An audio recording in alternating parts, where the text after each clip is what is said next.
Bienvenue, bon réveil. Si vous nous rejoignez, vous êtes sur I24. On poursuit avec Hillary Clinton. On l'a dit, froide, ambitieuse, parfois cassante. Lancée dans la course à la Maison-Blanche, elle s'acharne à corriger son image au prix, vous allez le voir, d'un marketing réglé au millimètre. Et ça semble bien marcher.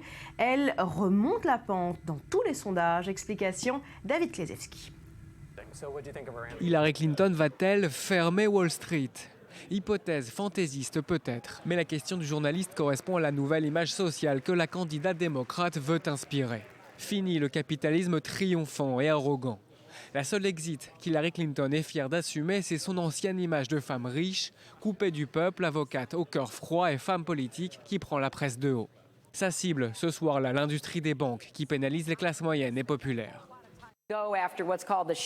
Il faut se battre contre ce qu'on appelle l'ombre de l'industrie bancaire, les hedge funds. Regardez ce qu'il s'est passé en 2008. AIG, une grosse compagnie d'assurance, Lehman Brothers, une banque d'investissement, ont contribué à faire chuter l'économie. Je veux regarder le problème dans son ensemble. Et dans ce débat, son opposant, le sénateur Bernie Sanders, ne s'y est pas trompé. Il attaque Clinton là où ça fait mal et lui reproche de faire campagne avec l'argent des puissants. Je n'ai jamais entendu un candidat, jamais, qui a reçu autant d'argent des compagnies pétrolières, du charbon, de Wall Street, du complexe militaro-industriel. Aucun candidat à dire « Oh, ces contributions ne vont pas m'influencer, je vais être indépendant ». Alors pourquoi donner des millions de dollars pour financer une campagne? Ils attendent bien quelque chose en retour, tout le monde le sait.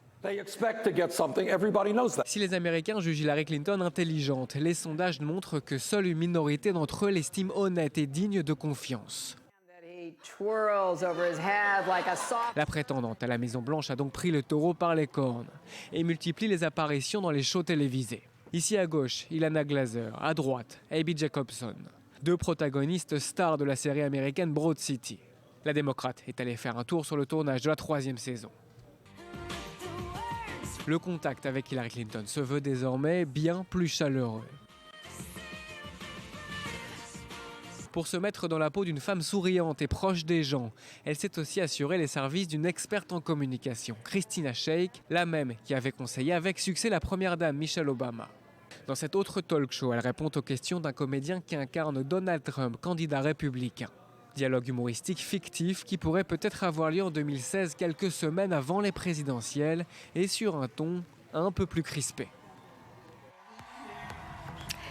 David Benaï, notre correspondant aux États-Unis, est-ce qu'Hillary Clinton est en train de réussir ce pari? Son image, la perception de sa personne est réellement en train de changer?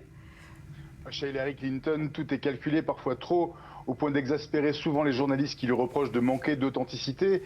Et ça se ressent forcément auprès des électeurs. Elle a regagné du terrain dans son propre parti, mais sa cote de confiance est toujours en chute libre depuis l'annonce de sa candidature. Pour y remédier, elle a fait donc le tour de tous les talk-shows et late shows en octobre et novembre. L'objectif annoncé semblait plus abordable, jouant la carte de la jeune grand-mère, tout en conservant sa poigne et misant sur son expérience. Une seule certitude, si les Américains votent pour Hillary en novembre, ce sera plus pour un mariage de raison que de cœur. Alors, selon tous les sondages, c'est bien un duel entre Hillary Clinton et Donald Trump qui est en train de s'amorcer. Si c'est le cas, c'est elle qui l'emporte facilement?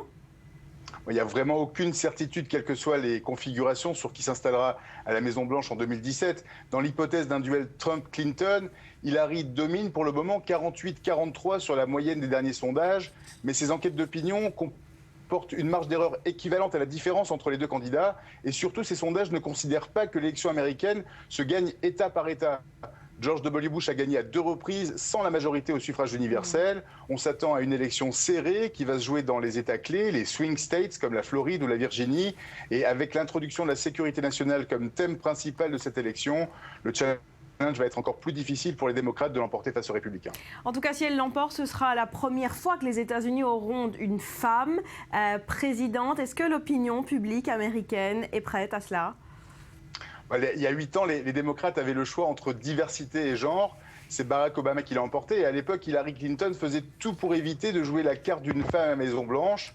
Les mentalités ont totalement évolué depuis 2008. Elle revendique sa différence jusqu'à distribuer des autocollants « I'm with her », je suis avec elle. À part Donald Trump, aucun des autres candidats n'ose s'aventurer dans les joutes verbales misogynes. Il reste encore de la résistance à voter pour une femme chez les partisans républicains, mais cette élection se gagnera avec les voix des indépendants et des minorités.